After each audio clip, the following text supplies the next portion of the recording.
All right. Good evening, everybody. My name is Dr. Justice, and I am delighted here to be talking to you guys.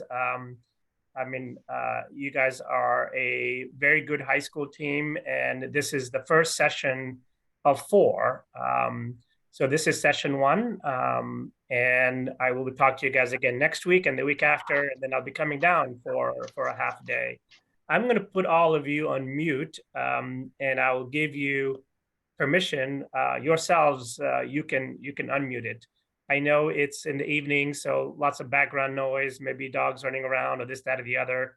So for the purposes of recording and everybody's attention, I will mute everybody. Now, just because I've muted you doesn't mean that you cannot ask a question. So in terms of process, I don't wait till the end for you to ask me questions. What I'll do is I'll probably talk between 7 and 10 minutes, and every 7 to 10 minutes, I'm going to stop. And I'm going to invite you to ask me questions and to make sure that you understand. I do this for a living. I've been doing this for a very, very long time. I know what I'm going to talk about. It makes sense to me. So I promise you tonight is not about me listening to myself one more time. There's no value in that.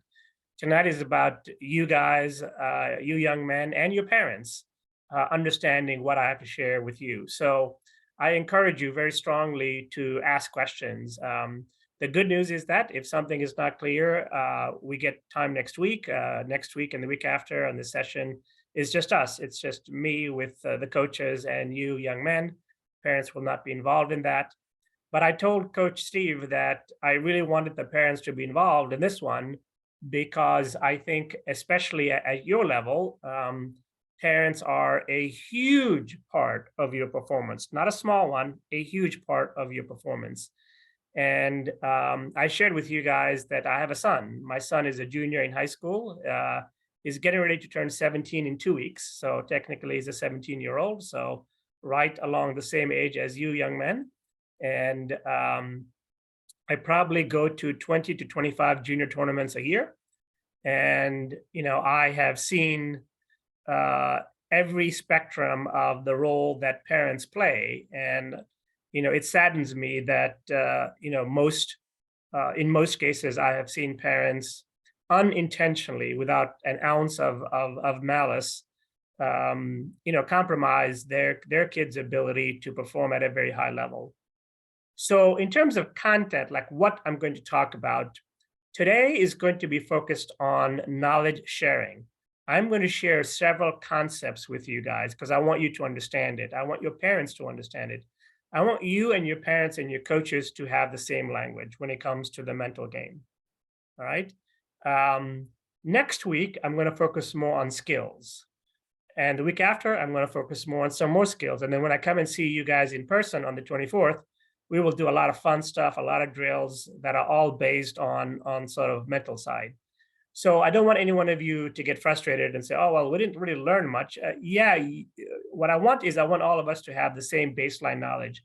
And I want all of us to use the same language and tools, because that to me is really the engine. If you and your brain with your parents' brain and your coach's brain, if you all have the exact same language that you're using, I think that will make you a very, very effective in dealing with what's happening out there. So I'm going to share my screen, and Coach Steve, if you can just give me a thumbs up, I want to make sure that you can see that screen. There we go. Okay, wonderful.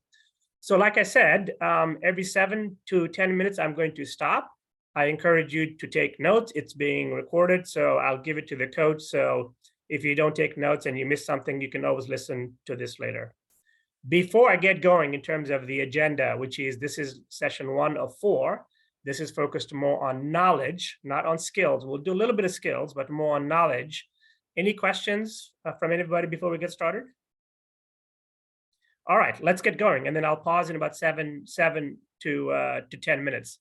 So when people call me and text me or whatever, I find that they're basically calling me for one of two reasons, right? And the first thing is they're asking me, how do I become mentally stronger? If you think about practice and I say, hey, how do you practice putting? I bet you and everybody else can give me maybe at least 2 or 3 or 4 drills that you do to become a better putter. Or you just go spend time on putting green and you putt a lot. If I say, what do you do for your bunker play? Same thing. If I say, what do you do for chipping? Same thing. If I say, what do you do for your swing? Same thing. But when I ask people, so what do you do to become mentally tough in your practice? Very few people, even at the highest level, can give me a good answer. Usually they say, oh, well, when I'm playing, something happens and I try to figure it out then. And so to me, the mental side of the game should be practiced just as much as you practice the physical side of it. Why? Because the test of golf, the competition of golf, is a test of both things. It's not just testing whether you can hit a golf ball or your score, but it's also testing item number 2. How do you recover from a bad shot? How do you make good decisions out there? How do you know when to lay up, when to punch out a shot, when to attack a pin, when to attack a fairway, hit a fade, hit a draw? Those are decisions that you are making. And that's all in your brain, right? So I want you to, my goal is I want both, by the time we get done in about 3.5 weeks, I want you to make a commitment to yourself and to hold me accountable to help you, and the coaches as well, Jeremy and Steve. My job is that you guys must have a good answer to these 2 questions. You must integrate a plan in terms of how, how to get mentally tougher, right? Now, if you have a piece of paper in front of you, and that would be great. I want to give you an exercise right now, right? I want you to write down 3 one-word, only one-word answers, but 3 of them. I want you to write 3 one-word answers to the following question. I want you to think about a round of golf recently or anytime in the not too distant past that you played your best golf, your absolute best golf. You were in a zone. Everything was going really well. I want you to write down 3 words that describe how you were thinking or feeling during that round of golf. I'm going to give you 1 minute to do that. So just write down 1 word, if you don't mind.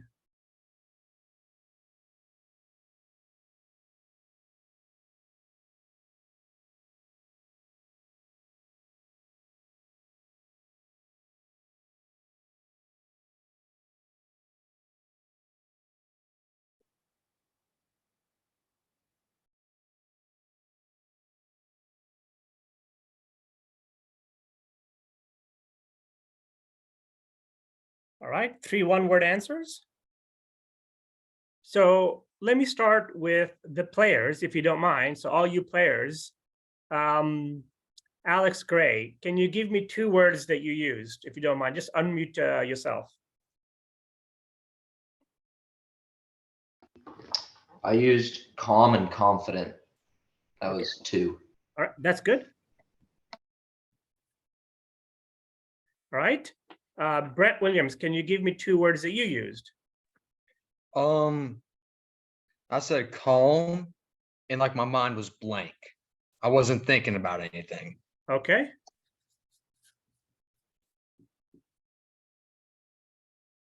All right. Cassidy, what 2 words did you come up with? I came up with focused and energized. What was the second one, sir? Energized. Oh, energized. Okay, good. All right, last one, Chris Hagan, give me 1 word.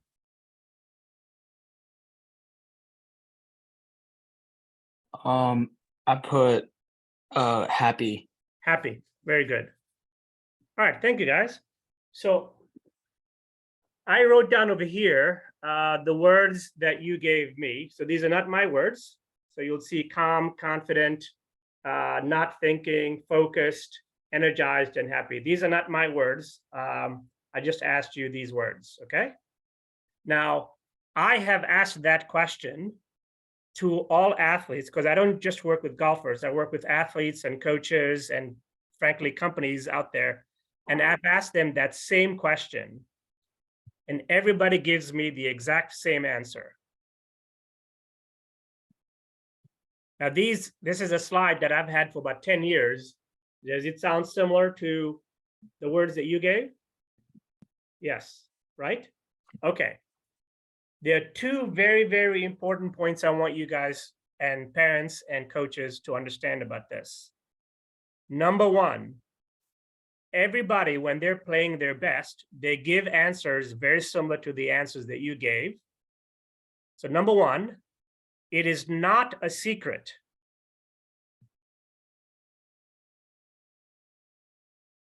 Playing your best, the attributes, what you are thinking and doing when you're playing your best is not a secret. It has never been a secret. So don't make it a secret. Number two, all these terms have got to do with what is in your brain, what is in your mind, correct? When I ask this question of golfers, and I've spoken at colleges, trade shows for golf, nobody has ever said, oh, you know what? When I was playing my best, my backswing was perfect. My swing was perfectly on plane. My balance was perfect. My ball striking was perfect. I chipped the ball very well. Nobody says that.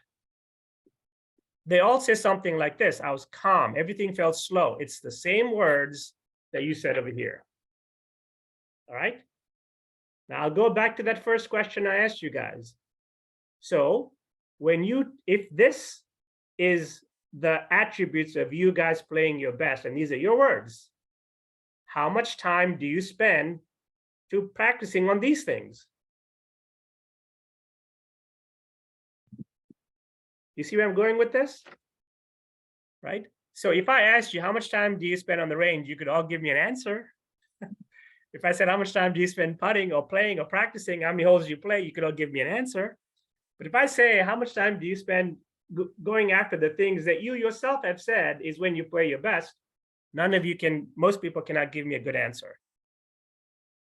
So let me say this again. Please, this is one of the most important messages in the entire 4 weeks I'm going to give you. Whenever you are at your best, at anything, maybe you're doing your homework, maybe you're doing something with your mom and your dad, and just you're at your best playing golf, it is not a secret, so don't make it a secret. If you're calm, if you're focused, if you're happy, you are going to perform your best. And that is all in your brain. All right? So I will teach you over the next 4 weeks how to do that, so that by the time you get to the golf course for a tournament, it's a continuation of your calm mind, not, oh, okay, I'm getting ready to go to the first tee box. Let me get my head in order. And that's where your parents come in, because your parents play a huge part in that. Okay, the next 2 or 3 slides is for both the parents and you, the juniors. So parents, and after these 2 or 3 slides, I'm going to pause, and I encourage you this time around to ask me questions as well. Okay, so are we all agreed that it is not a secret? Does anybody disagree with that? Are we all agreed that this is in the brain? When you're playing your best, it's really in your brain. Okay, I didn't hear anybody say anything, so I'll keep going. If it is in the brain, you must first of all understand what makes the brain so darn difficult to put itself in this state. Before I tell you how to get there, you must understand what is exactly going on in the brain that is keeping you from doing this. All right? Okay, so I'm going to share something with you that is not good news. And I'm not sharing this with you to make anybody unhappy. I'm sharing this with you because this is the reality. Just like you can describe your club, can all of you describe your driver to me? Can you tell me how long it is, what model it is, those kinds of things, generally speaking? Probably, okay? In the same way, you need to understand your brain. So let's talk about the brain a little bit and what's going on. So the brain, which is what I am an expert at, we have known this for a long time. The brain has electricity in it. That electricity is called EEG. You don't need to know what the acronym means, but just know that we've known that for about almost 100 years now. It's not a secret. The heart has blood and it's a pump, right? Your kidney and your pancreas and your liver, they have nutrients and they have blood and those kinds of things. But the brain, it also has blood, but it's primarily electricity. And we've been able to measure that electricity for about 100 years. So we know what's going on. We've never really been able to study it up until the last 8 years, 8 to about 10 years, because the brain sits in a skull. See the skull here? Boom, boom, boom, it's hard. So the heart, look, I'm breathing. Whoo, whoo, you see my chest expanding? But the skull cannot expand. So the brain is heavily protected. It's the most protected organ in the entire human body. Therefore, we've never been able to access it. But in the last 8 years, this is what we have discovered. So the average EEG, so think of EEG as the noise in your head. You all know what that means, right? When you talk to yourself silently, when maybe you're just walking somewhere in your class and your thoughts are just kind of talking to you, we can measure that. So for a normal person today, normal, that would be you and me, we are normal people. For a normal person today, our EEG, so our average noise, is the same as a schizophrenic patient from the 1950s. For you juniors, schizophrenic patients are people who are mentally ill in the 1950s. They would say different things in their head. They would have voices in their head. Just think about that for just a moment. This study was done by Dr. Daniel Amen, who has done almost 100,000 brain scans. I've done about 13,000, and other neuroscientists have done hundreds and thousands also. All of us have the exact same data. So when there's this much noise in your head, it makes it hard to do those things. In fact, one of you guys, I don't even know who it was, said, see that right there? Said not thinking. Well, that's impossible. Your brain is always thinking. This is a new problem. This problem did not exist 10 years ago. Why? Because for the first time in the history of mankind, we are taking, see this little device over here? This is my cell phone. Every day in this world, there are more devices that are sold to people than there are babies born. That means that our brains are being overstimulated. We are consuming a lot of stimuli for our brain, a lot more than it is designed to do. And not only are we consuming it, we are consuming it on the go, wherever we are, and constantly, and worst of all, we are consuming mostly negative stimuli, or our response to it is negative. So when we see our friends going out for a pizza party and we didn't get invited because you saw it on Instagram or Snapchat or something, like, oh, how come I wasn't invited? What happened there? So when COVID happened, it made everything much worse. We were headed this way, and then COVID really, really, truly made this issue much worse. So for parents and for you juniors, I need you to understand that your #1 club is not working to the best of its ability. It's not because anything is wrong with you. There's absolutely nothing wrong with you. There's nothing wrong with your parents. There's nothing wrong with me. There's nothing wrong with people. This is just the cost of being human in the world today. We can't function without our devices. We need them. We have to communicate. We have to talk to our coaches and our parents and go somewhere. And I mean, our phones do everything for us now. So please make sure that golf is a non-reaction sport. Now, when there's this much noise in your head, this is a Harvard study. Every information that I'm sharing with you, I can cite and source, and a lot of it is my own research as well. This means your mind is wandering 65% of the time. So in 1 hour, 35 to 40 minutes of 1 hour of your time in school, at home, at work, and especially playing golf, you are not going to be, your mind will not be where your body is. And it gets even worse. The number one distraction is not external, it's your own brain. Now, let me give you an example. Let's say that you're in your backswing, all right, guys? Let's say that you're in your backswing, and right at the top of your backswing, as you're about to come down and hit the ball, someone yelled, "Whoa, whoa, whoa, whoa, whoa, whoa!" Like just some crazy noise. Would that throw you off? Would that cause you to mishit the shot? Yes, right? Okay. So if you can understand that, then you must understand that that external distraction is not even close to the internal distraction. When you're in the top of your backswing and you suddenly say, don't go left, don't leave it short, don't go right, don't go in the water.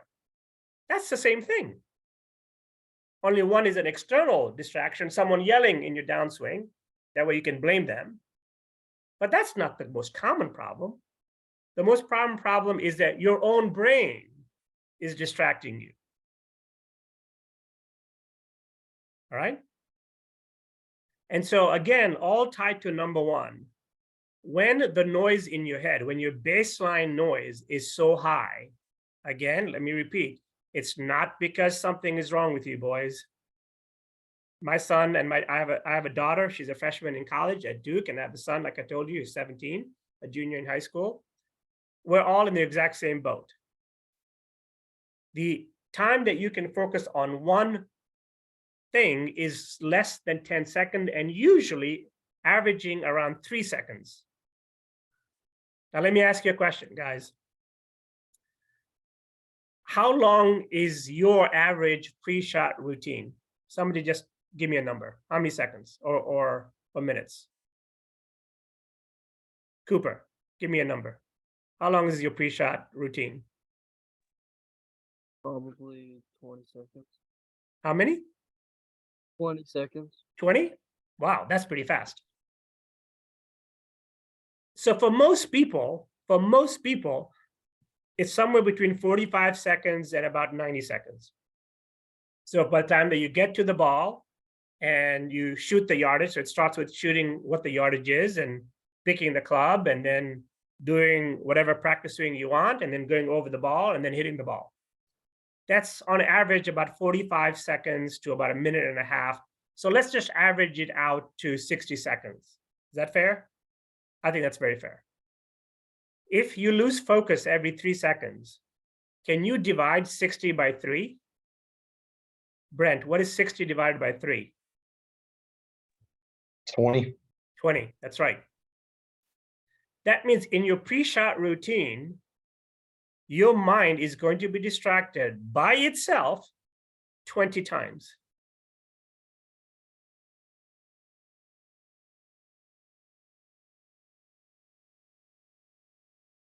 So parents and you juniors, when the junior hits a bad shot, number one, they didn't mean to hit a bad shot. I've never met a golfer who hit a bad shot that said, yeah, you know, I really wanted to hit that shot poorly. It's usually not because they're not committed to it or they haven't worked hard or they don't want to play well or they don't want to be their best. It's because we're all being held hostage at this point to the cognitive condition, which is basically our mental health.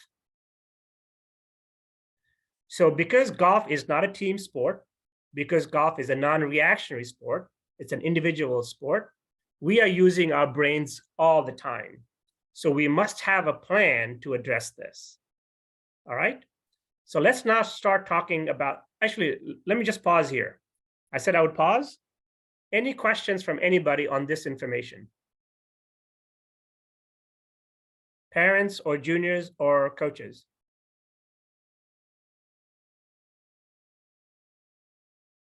All right. Okay, all right, I'll keep going then. All right, so parents especially, and you juniors as well, this is really how I want you to start thinking about your real performance, right? What everybody sees is on top of this iceberg. It's what everybody sees. What nobody sees is at the bottom over here. Yet your golf swing all starts here at the bottom of this iceberg. So if you want to play your best golf, if you want to be healthy, if you want to be a good kid, you want to get along with your friends and make good grades, you have to work on what nobody else sees as well. There's no way around it anymore. I am literally teaching this to athletes and coaches in every sport at the highest levels. All right, so where do we start? Now, I know that you cannot see this slide. I know it's a very busy slide. But right here are about 400 labels that we currently use. These are emotional labels, okay? So part of the problem is that we have too many labels that are not accurate. Neither your parents, nor you, nor most overwhelming number of people in the world never took a class and said, okay, what do these labels actually mean? Did you take a class on emotional labels? If all of you said, I'm mad, and I said, okay, tell me what you mean by being mad, each one of you would give me an answer, but it wouldn't be the same answer. So part of the problem when you have an already noisy head is we have all these labels that frankly, none of us agree to what they are. Our ancestors came up with these labels based on what they saw with their eyes. I'm showing you this slide because I want you to know that what I'm talking about, even the greatest athletes of all times, the greatest Olympian of all time, Michael Phelps, he's won more Olympic gold medals than anybody in the world. Everybody now, especially during COVID and post-COVID, is saying, you know, I need to make sure that I'm mentally healthy so that I can play my sport. Let me go back here. These are your words. Someone said happy. That's true. When you are happy, don't you play well?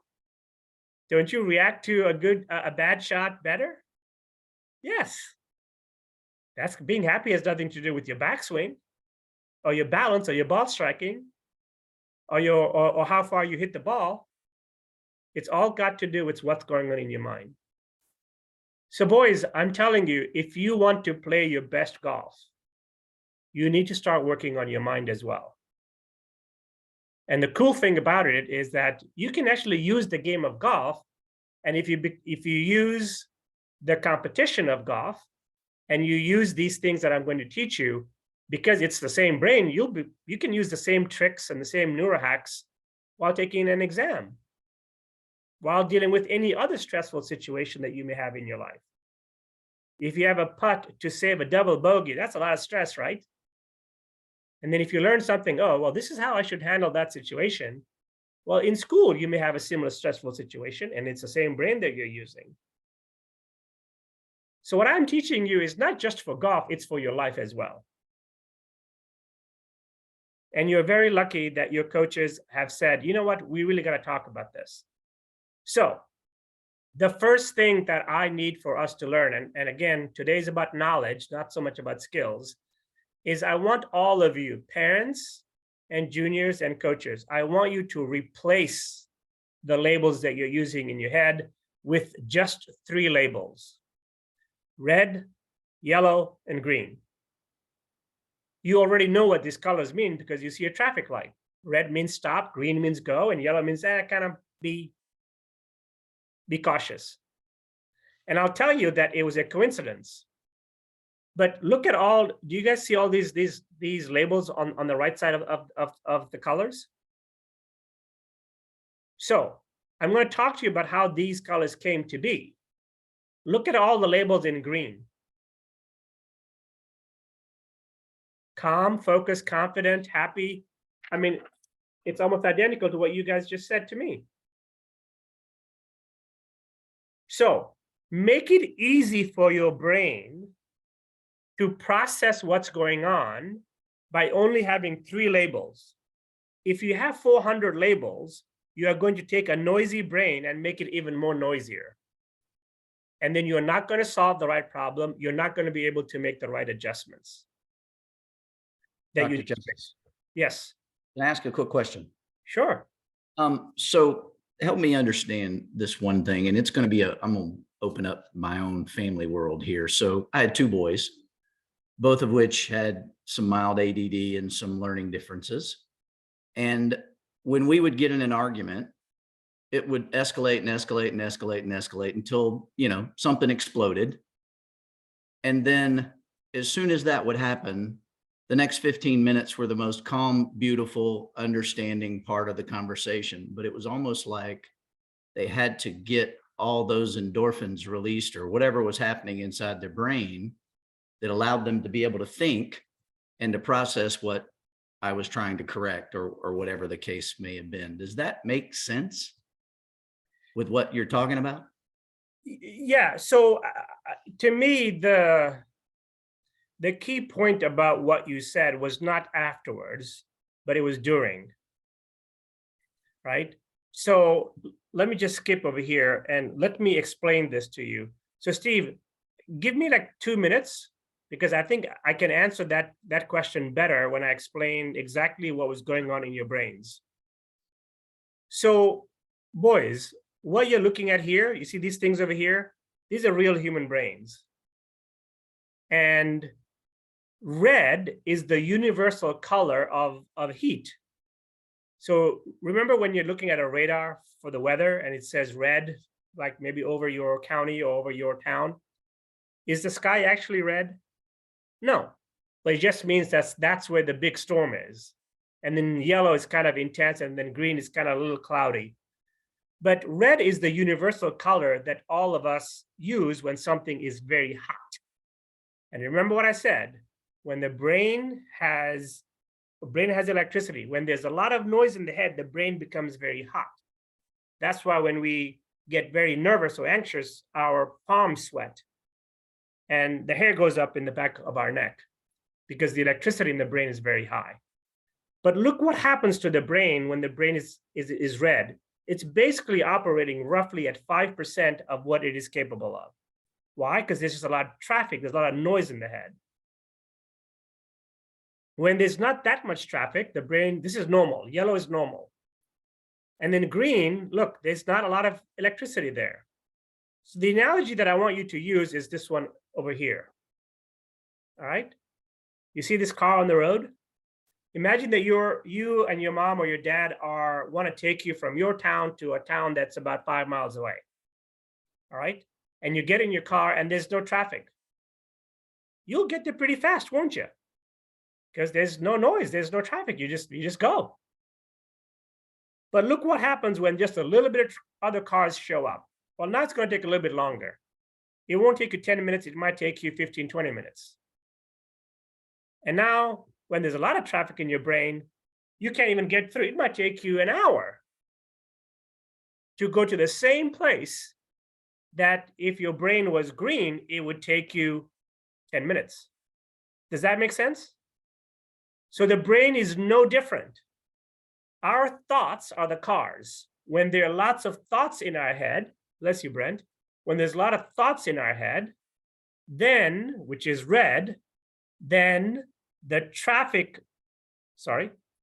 then there's so much traffic in our brain that our brain cannot think clearly. It won't remember the things that you know how to do. It won't remember good decision making. It won't remember something that you practiced on. It won't be able to hold a target. You'll just be hitting the ball. But when your brain is green, look what happens. So the first skill that I want you to learn, and when I come to you, I'll bring some of these cards over here that I'm going to give you guys to put in your yardage book so that you always know what's going on. But moms and dads and juniors and coaches, I want you to imagine there's an invisible speedometer over your head. Can you see this? And I want you to imagine that this is over your head.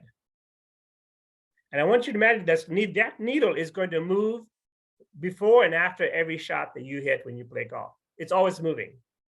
If you hit a brilliant shot, like you hit an iron to 1 foot, which way is that needle going to go?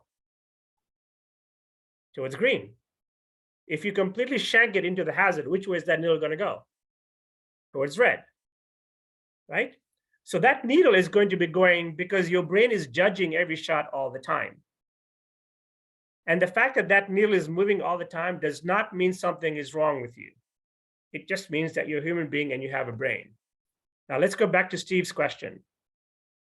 Steve, when you were arguing with your kids, you were red and they were red. That means you could have come up with the most amazing logical argument in the world. Their brains would have never processed it. All right, I have a question for the parents. Parents and kids, I got a question for you guys. How many of you, raise your hand, have had an argument with your mom or your dad? All right, me too. How many of you, in the middle of that argument, either your dad or you or your mom, someone tried to use logic? How did that go? Not good. All right. So when you are red, no amount of logic is going to work. Why? It's not because you're a bad person, but look how much traffic there is in your brain. Your brain can't even process the words that are being said to you. So that is not the secret. Logic, a logical response to somebody who is red, is not the secret. You got to get that brain to green first. So here is the second most important lesson that I can teach you. This is a life lesson. If you don't remember anything that I ever tell you, just remember this. Between now and the rest of your life, you are going to have all kinds of challenges and problems and good events and happy events. Right? Life will not spare you. You may never know what to do. You may never know what to do after you've made double bogey on the same hole. But I want you to always know what to do first. Do you guys hear me? I always want you to know what to do first. And guess what to do first is? The first thing I need to do is I need to get my brain towards green. If you get your brain towards green, it's going to figure out itself what to do. Right? I'm going to show you something. Steve, give me a thumbs up if you can see my YouTube page. Okay, there you go. All right. This is a scene from the movie Limitless. It came out a long time ago, but let me tell you what's going on in the scene. I want you to see it, okay? Now, this is Hollywood. Robert De Niro and Bradley Cooper were in this movie. So this is Hollywood. This is a fictional movie. This is not real. But in this movie, which is fiction, it's not real, there's a magical pill that you can take. And when you take this pill, it moves your brain towards green. And it makes you think amazing things about everything that is around you. Okay? Now, in this scene, she has a bag of those pills that everybody wants. Everyone wants those pills. Because why? Because it gives you powers. And there's a guy who's going to hurt her because he wants those pills. All right? So this is in Central Park in New York City. She's being attacked, and she's trying to get away from a bad guy. So this is 2 minutes long. So just watch it carefully. Ready? Can you all hear it?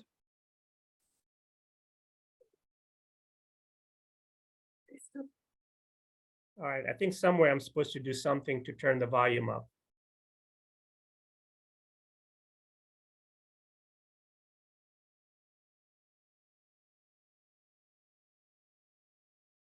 Oh, there we go. You there? Yeah, I'm here. What happened? I'm stuck. You want me? You killed two guys. What? You. No. Can you see you? That's the bad guy. Right here. The audio is pretty bad, Doctor. Okay. Okay, I need you to go into the bag and take one of the pills. No. So he's telling her to, I can't think my way out of it now. he's saying, take the pill, it'll help Come you. on in 30 seconds and you'll think your way out. That's what it does. He's saying, if you take the pill, it'll help you think and you'll get away from that guy. And she was like, how can I think my way out of this problem? He's trying to kill me. There's that pill. Again, this is all fiction.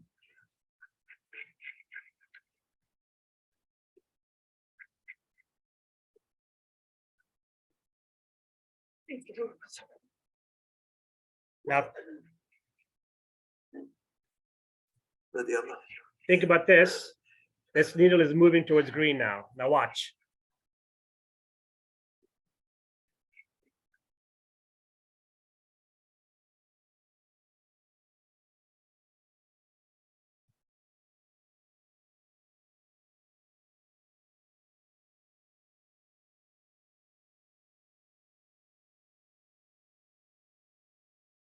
Option 1. Option 2. Option 3. She can even hear the skates. She goes after option 3.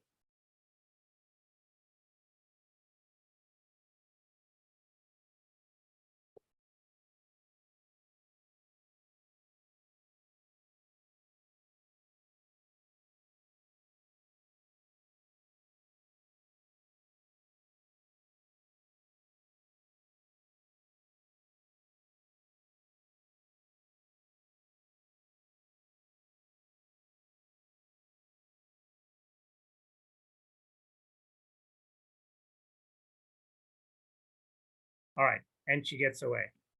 Let me put it back over here. Okay. So when she was in danger, right? When the guy, and sorry for the audio issues, but you saw all that and you got the gist of it, right? Thumbs up. Okay. So when she was panicking, what am I going to do? What am I going to do? Those options were still there, right? But she never noticed them. So she took a pill. She moved her brain towards green from yellow, and suddenly she notices things and she makes the best decision. All right. So what I'm going to teach you is basically this magic. So these are called neuro hacks. A neuro hack is something that you can do. It's not a pill. It's something you do with your hands or your body, and we'll do one of them tonight. All right. And I'm going to teach you more of these. They take only a few seconds, and they basically move the brain from red towards yellow towards green. All right. So let's make sure that we understand what red, yellow, green means. These are the electrical waves in your body. When you're red, you're like, this is awful. I don't like this. You know, I don't want to be here. When you're green, it's all of the things that you said, which is I'm calm, I'm confident, I am happy, I am relaxed. All right. First of all, before I start teaching you that, you must understand this. So we've talked about the problem, which is the brain. We've talked about a solution to it, which is move the brain quickly towards green. Now, I say this to people all the time. They don't believe me, but I'm telling you, this is the absolute truth. Muscles have no memory. Muscles do not make decisions. Only the brain does. So the brain has to communicate to the muscles. When the brain is green, the muscle sequencing, in every golf shot is a sequence. You go back and then you go down. There's a backswing and a downswing, and that generates force, whether you're putting, chipping, bunker, iron shots, tee game. Every golf swing or stroke is a sequence. You have to have a sequence. You got to move your muscles one way, then move the muscles another way to generate force. The muscles execute that force. And then finally, target. We'll talk a lot about target in the next 2 to 3 weeks. In my humble opinion, what makes golf the most difficult sport of all is that it is a target sport with your eyes not on the target. Can you imagine a basketball player shooting with their eyes one way? Or a quarterback throwing the ball with the eyes looking the other way? Or playing cornhole and you're throwing at the hole and on the board without looking at it? So the target must be playing in your head. But again, understand that the brain controls all of this. When the brain is green, all these three things will happen well. Now, do you remember the video? Did you guys see the video that I sent you? I sent Coach Steve a video to like a 5-minute video. Did you all see that? Raise your hand if you saw that. Okay, so that was the bow and the arrow, all right? Now, she put people into the green state. And does someone remember how much they improved their accuracy by just simply being in green? 230%. Why? Because in a green brain, there is no traffic. That means your brain does exactly what it is training to do. It knows exactly where the ball is going to go, even though it's not looking at it. Just like that woman took that pill, and boom, suddenly she could process all the options and make the best decision. All right. So the brain, which is what I'm teaching you now, the brain basically controls every single thing. All right. So let's do a neurohack. Okay. So we are going to do a pill. Now, I know that Coach Steve taught you this, but let's do it again. So parents and juniors and coaches, I want you to take your hands and I want you to grab something.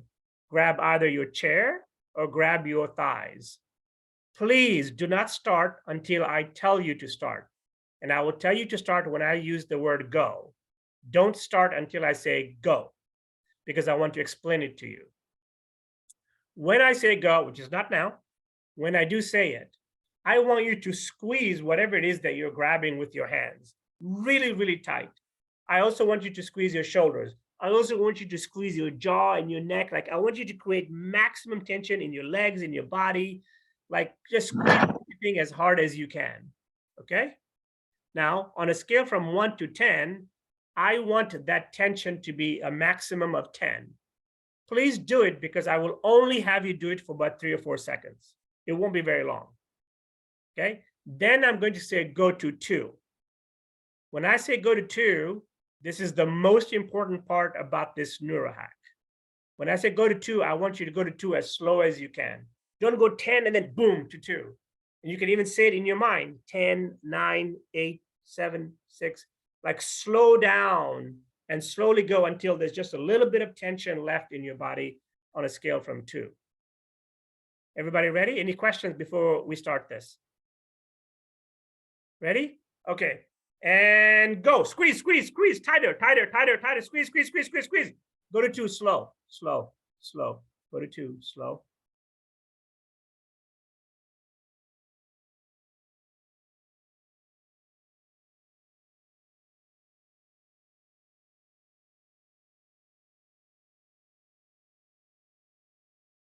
Okay. Anybody, what did 10 feel like? One word answer. Stressful. Stressful. Okay, good. Intense. Intense. Okay. Maddox, what did 10 Hot. feel like? I'm sorry, what did you say, ma'am? Hot. Hot. Okay, good, good. All right, what did 2 feel like? Peaceful. Calm. What else? Peaceful. Peaceful. So did 2 feel a little bit like this? Yes. How long did it take to do that activity? About 10 seconds? Okay. What if I told you that that one neurohack that you took about 10 seconds to do, it is the equivalent of anywhere from 5 to about 20 minutes of doing meditation, of doing yoga, of taking a walk, or being on a stationary bike. And let me show it to you now, okay? Now the audio is not going to be very good, but I will explain it to you as you watch this. Dr. Justice, how long will that last? Dr. Justice here. Okay, so that's what I said, anywhere from 5 to about 20 minutes, but 100% long enough for you to hit the next shot. So I'm going to show you, so what you're looking at here is my assistant, and this is a live scan of his brain. He's going to take his brain to red, which is what you guys did, And look what happens when he starts to my go back to assistant, 2. And we are going to Can you hear demonstrate it? the activity called 10-2. 10-2 is where you increase the pressure using your hands of either the armchair on your chairs or a ball like David is going to demonstrate. You are watching a live 3D brain image of David as he does this activity. You're looking at two things: the quantity of brain waves that are in his head, and also the intensity. The brighter the color, the higher the intensity is. So David, I just want you to throw the ball up in the air. Just trying to catch it. Now I'm randomly. I have him throwing the ball, so you see it's real and it's live. See that? Okay, now David, I want you to close your eyes. I want you to do the activity 10-2, where you squeeze the ball really, really quickly all the way to 10-2, and then go slowly as you can to 2 tension on that 10 scale. The boom. Oh, he's going all the way to 10. That's what you felt as very uncomfortable and hot. And watch now. Okay, he's starting. Look at his face. He's starting to go slowly to 2, slowly to 2, slowly to 2. Okay. Now this is the beauty of the technology and the research and of neuroscience. We now know exactly what's going on in the brain. In the old days, they said, oh, just take a deep breath, or take one shot at a time, or all bunch of cliches like that. Those don't help.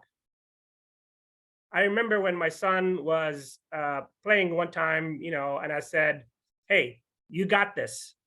And I looked at his face and he like gave me this weird look, like, shut up, Dad. Right? But if you do something like this, it really works. And there are many other neurohacks. A neurohack is not just something physical, but it can also be a past positive experience. So parents, this is where you come in. All right. So I'm going to tell you a story. This is a true story. It happened about 1.5 years ago. So my son was playing in a tournament. He's your age. He's playing in a tournament. He was on the 16th fairway, and he was, I believe he was 2 under, and he was leading by 3 shots. It was a stress-free round of golf that he was playing. And he was in the middle of the 16th fairway. I was, as the dad, standing by the green there. When he hit his approach shot, he completely chunked it. It was his worst shot of the whole day. He's leading by 3 strokes with 2 holes to go. I'm not even sure he even knew that he was leading. So he chunks his shot. And I could see his face begin to change from green towards yellow towards red. He goes up to his 3rd shot and he sculls it over the green. And my son doesn't react, but I could see his face. He was like, oh my God, I can't believe I did this. He walks across the greens. He hits a bad chip. He 2-putts. He makes double bogey. Okay. So I time my walk so that as he is leaving the green, going to the next tee box, I pass him at the exact same moment on the cart path. And I said one word to him, one word. And that word was Skybrook. Now, you have no idea what Skybrook is, but Skybrook is the name of a golf course where 2 weeks earlier, he shot a 68. It was one of his best rounds. After I said the word Skybrook, I took 10 steps. I counted 1, 2, 3, 4, 5, 6, 7, 8, 9, 10. So I was 10 steps away, and I turned back and I looked at him. He had the biggest smile on his face and he was laughing because he knew what I was doing. I gave him a pill. I didn't say, oh, you got this. Now think of all the things that I could have said as a parent. I've said, dude, what are you doing? You're winning by 3. You're going to lose this. Come on, we got this. I could have said, hey, come on, shake it off. You got this. 2 holes to go. You're still leading by 1. I could have said all kinds of stuff.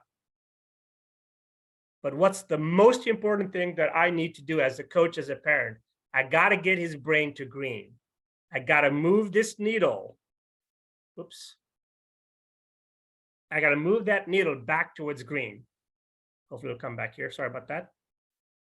Right? So, as parents, this is your strategy as well. The strategy needs to be when you are watching your son play golf, you have one job. Your job is to get them to green. You can come up with your own words and you learn more of these tricks, and your kids, as I teach them over the next few weeks, they will teach it to them as well. Steve, do you have a question? You're on mute, sorry. Back to the question I had originally asked, and it would apply to golf also, and I don't want to go make us go back to it, but I think it has some merit. So back to the argument situation with parent kid.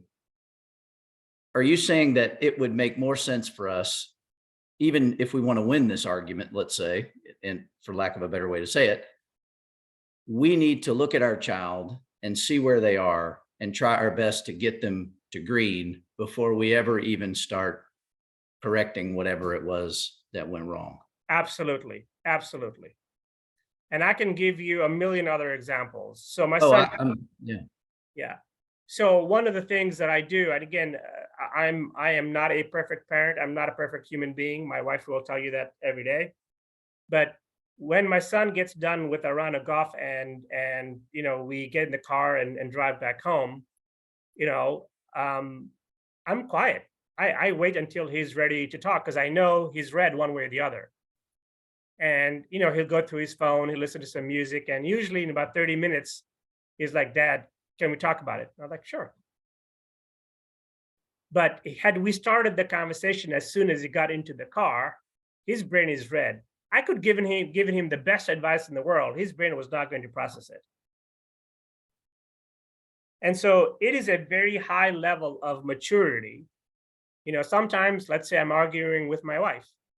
And, you know, when it comes to arguing with my wife, I should tell you that I'm always wrong. So what I try to do is, you know, as soon as I see the argument starting, I say, okay, I'm not going to win this. Let me do something to get her to green first. Because I have a logical reason for what she's accusing me of. I do, a very logical reason. But she's not going to hear me if she's yellow or red. So I'll say, honey, you remember that vacation that we took, like in Alaska when we went there? What was the name of that boat where you caught that big Alaskan, you know, king salmon? She's like, oh, it was that one. I was like, yeah, that was the one. I knew what it was, but I moved her brain to a good memory. I said, oh, by the way, the reason I didn't take out the trash was because they sent us a notice that the trash pickup would be tomorrow, not today. Oh, okay, I got it. No problem, no big deal, right? So good thinking, good learning, good decision-making, good relationship building happens when you're in green. So as a parent, you must have the discipline to make sure that you are communicating to your children, to your boys, when they are green and when you are green. And guys, I would even go far as to, you know, I'm a business owner. I've been that way for almost 40 years now. So I'm thinking about a business meeting, and young men, you're going to find yourselves in all kinds of meetings. And if you're leading this meeting, Dr. Justice, would it not make sense for us to start a meeting trying to find some way to get everybody around the table green? Absolutely. And sometimes it's not even starting. It's sometimes like 5 minutes into the meeting, someone says something and you're like, whoa. Even at that point, you have to get to green. You know, It's a life skill. it is a life skill. That's what I'm saying. Let me go back and tell you what I just taught you is a life lesson, but it's a golf lesson too. Whatever problem you have, I always want you to know what to do first. Don't worry about what the entire answer is. The first thing that you need to do is get yourself to green. Your green brain will come up with the right answer. Because the brain is an incredible machine. The brain is the only place in the world, in the history of mankind, where the past and the future come together. The brain is the only place where everything you've ever done in your life is recorded. The brain is the only place where you can come up with new ideas of something that's never happened. Give your brain a chance to do its magic. Wherever you're sitting right now, I want you to just look around your room. Just look around your room. Everything that you see was invented by someone. Every shape, every angle, every color, it didn't come from Earth. Some human being said, okay, I'm going to build cabinets this way. I'm going to build a window this way. It didn't come from Earth. We are amazing, amazing living creatures. And we self-sabotage ourselves constantly. All right? So, what have we learned? We have learned the following. We have learned today that our brains are oversaturated. The EEG is way too much. That's not your fault. It's not anybody's fault. It's just the world that we live in today. However, we have to deal with it though. We have learned that we lose focus every 3 seconds. That means your mind is going to wander, and we have learned that the number one distraction is your own brain.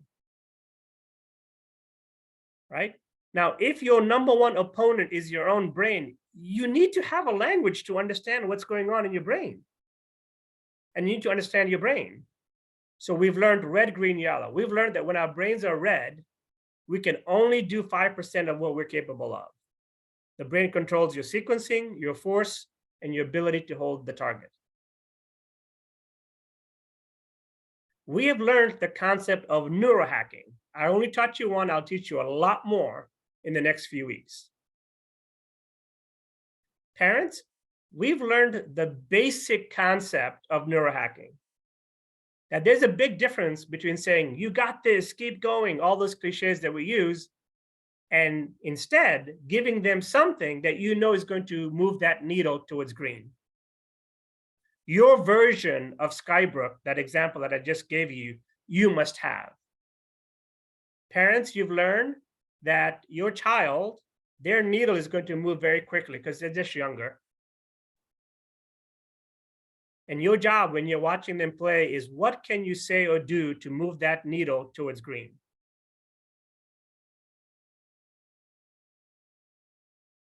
All right. So, Dr. Justice, yes.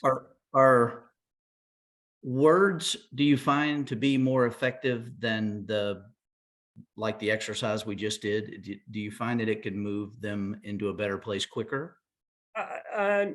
So it all varies. It varies on the situation. It varies on who is saying it, what the context is. And so I find that when playing golf, that something physical is much more effective. I mean, you're hitting every shot with a golf club in your hand. You can do a 10-2 on your grip. You're carrying a bag on your back. And I'll teach you more of those. I find that the words are good when someone else says it to you. You yourself saying it sometimes works, sometimes doesn't work. But I'll teach you more of these neurohacks so that you have a full repository of them, just like you have 14 clubs in your bag. Okay? So I'm going to stop here because what I basically wanted to do today was, if you remember what I said, I wanted this to be a knowledge session. So from now on, my request is between now and next week when we talk again, even in your own house, ask your mom, ask your dad, when something is going on, let go of those old labels. Oh, that's good, that's bad, I'm upset, I'm frustrated, I'm annoyed, I'm happy, I'm glad. Get rid of that vocabulary. It is not helpful to you. It is not accurate. Nobody agreed to them. Just imagine there's a thermometer, there's a speedometer, over your head like this. And just say, oh, mom, dad, I'm yellow. And that should mean that your brain is at 40%. And then mom, dad, you have a choice. Is this the right time for me to talk to my kid about something, or should I do something to make them green? Maybe we say, hey, let's go to our favorite restaurant. Well, that's going to make them green. Maybe we put some music on that they like. Well, that's going to make them green. So change the language in your household, which will then make it easy for them to talk to the coaches. And when they're playing, to have that same language in their head. If they have 50 labels in their head when they're playing golf, they won't know how to move that needle back to green. And oh, by the way, red, green, yellow was not some random colors I just made up. It's the actual, you know, temperature, like electrical heat temperature of the brain. So it's accurate. It's based on neuroscience. Everything that I've taught you is not a Dr. Justice thing. I'm just the messenger. I'm just the researcher. Don't say Dr. Justice said this. Say the neuroscience says this. This is not a philosophy of mine. I'm just telling you what the data and what the science says. All right, boys and parents? Okay, so questions. And if you don't have a question, I'd love for you to, yeah, Brent, go ahead, sir. So I have ADHD and it's very hard for me to slow down my mind. So I know you probably have a bunch of tips and tricks. What are some that I can use for tomorrow, for instance, because we have a match tomorrow, to where I can slow my mind down and get myself into green? Very good. Or Let's stay in let's do another one round. Do you like to hum? Not really. Okay, can you hum? A little bit. All right, how about I hum?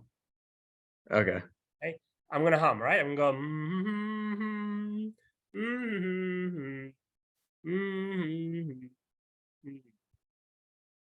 Okay. Now watch me. I'm gonna hum slower.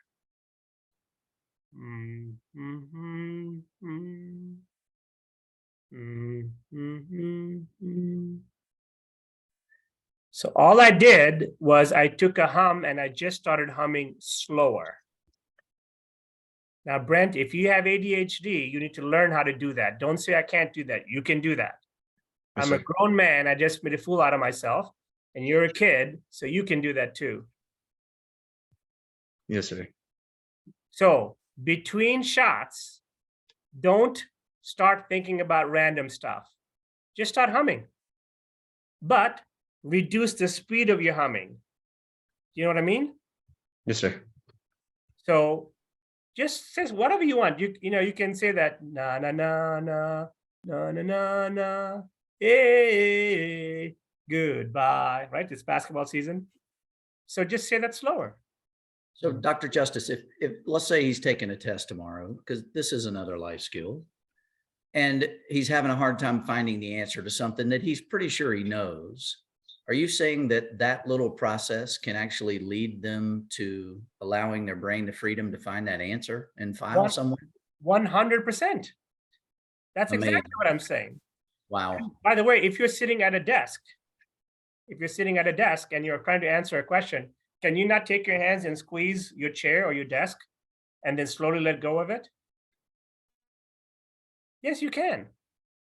I've taught this to my kids. That's one reason I have a daughter at Duke right now.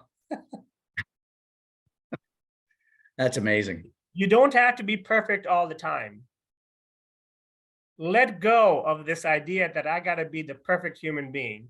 You just got to be perfect when it counts. And how long will that last? I mean, is he going to hum for every single question to every answer, or is it going to hang around for a few minutes? Well, that's why you learn multiple tools. Again, you asked that question earlier, and I said, well, it depends. All right. So there are many others of these that you will learn. For now, what I want you to know is that there is an answer to the problem. The number one problem in competitive golf right now is not your golf swing. It's not your putting. It's not your chipping. It's showing up there, but it's your brain. It's distracted by itself. You are yelling in your own downstroke or downswing. Trust me.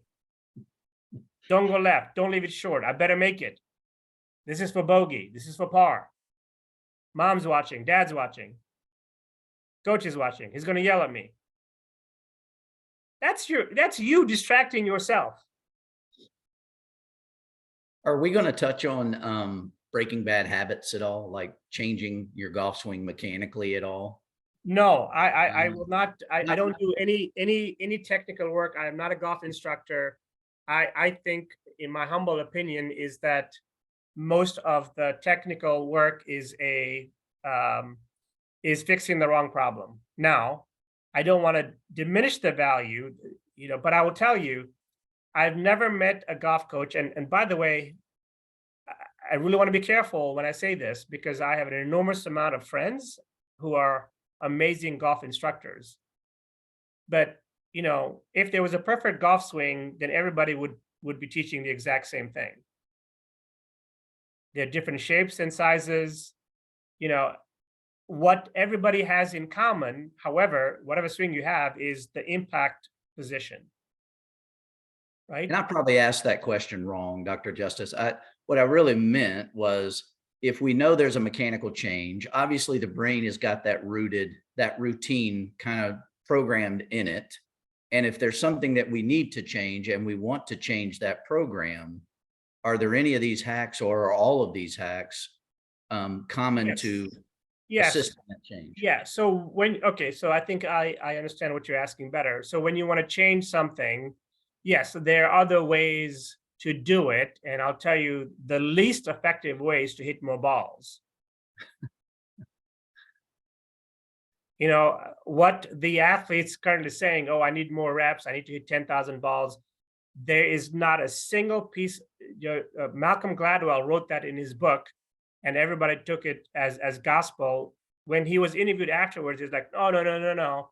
Like, where did you get that data? It's like, no, that's just for like the master people. And he, like, is it not a coincidence that it's 10,000? Why is it not 854,000?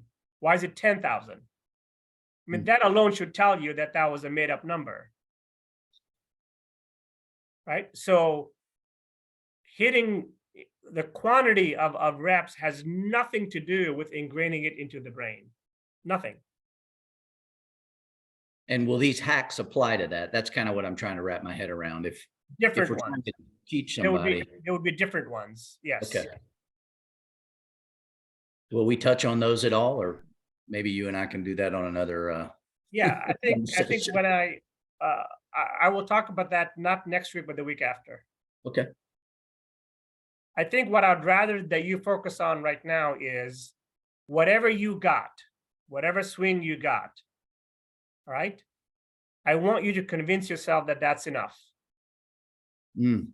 If you can take that club head and put it on the ball, which by the way, all of you can do, that's enough. All you got to do is get your brain to green and your dispersion will be very small. And if your dispersion is small, it'll always be in play and you'll always have a shot at making birdies, pars, worst case bogeys. That's junior golf right there. Anyone will tell you junior golf is less about making birdies and more about avoiding doubles and triples. Thank you for saying that. Sure. It's true. It is. Dr. Quick Angel- question. Yeah. Quick question. When you walked by your son, you said Seabrook had 2 more holes to finish. How did he finish up those 2 holes? Just curious. Great question. So he went par, and he still won by 3 because those were 2 very hard holes. The next hole was a 197 par 3 downhill over water, and the other guys hit it in the water, and he hit it on the green. So he ended up winning by 3 again, but he just hit a good shot on the last 2 holes were the 2 hardest holes. Could you see once, obviously you probably went walking on down towards the green like you normally would do. Could you see his body language, his demeanor focused back towards the green as you were 200 yards away from him? I saw it 10 steps away. When I told you, I took 10 steps and then I looked back and he knew what I was doing. But my question is, I say something to a kid, I see they laugh. You don't know what that laugh is about. You don't know if that brain's fully shift just based off of one laugh. You probably do your son because you know him extremely well. Are you with me here? That body language. It's not the smile. It's not the laugh. When I said Skybrook, I knew for him to make sense of that word, that his brain was forced to go and remember a whole bunch of good shots that he hit that day. It wasn't a joke. I didn't say, hey, you got, the goal was not for me to make him laugh. The goal was to move his brain towards green. That's the power of these words. The hard part trying to understand is when you say something very meaningful to someone, whether it's relationship, whether it's a golfer, whether it's your friends, their interpretation of that is not always going to show up the way Yes. you meant to interpret it. Yes, that's why one of the things that I'm going to have you do is I want the kids, these junior golfers, to give you the words. Oh, Okay, You don't guess. that boys. right. That We'll makes talk more about sense. that next week. Now, remember, today was knowledge. Next week and the week after, when I come, is skills. We are shifting to skills, which is good. Mhm. So we'll talk more about that. So they will give them to you. They will give them to their parents. Gotcha. So you're not guessing. Good. I'm not a good guesser. Boys, y'all have any questions for him? Was that Come good? on. Did you somebody one of the boys give me feedback? Was that good? Was it helpful? Do you feel like you understand your brain better? Yeah, Cooper, Chris? give some feedback. How about parents? Are you guys mad at me? If there are any I still thought- with us. Cooper, I give thought it some was feedback. I thought it was great. Okay. I can't wait to hear why we missed 4-foot putts. That's what I can't wait to hear. All right. All right. Thank you guys. We'll talk to you next week. And thank you for having me. And again, please start using that language and we'll talk later. Great. Thank you, Thank you. Doc.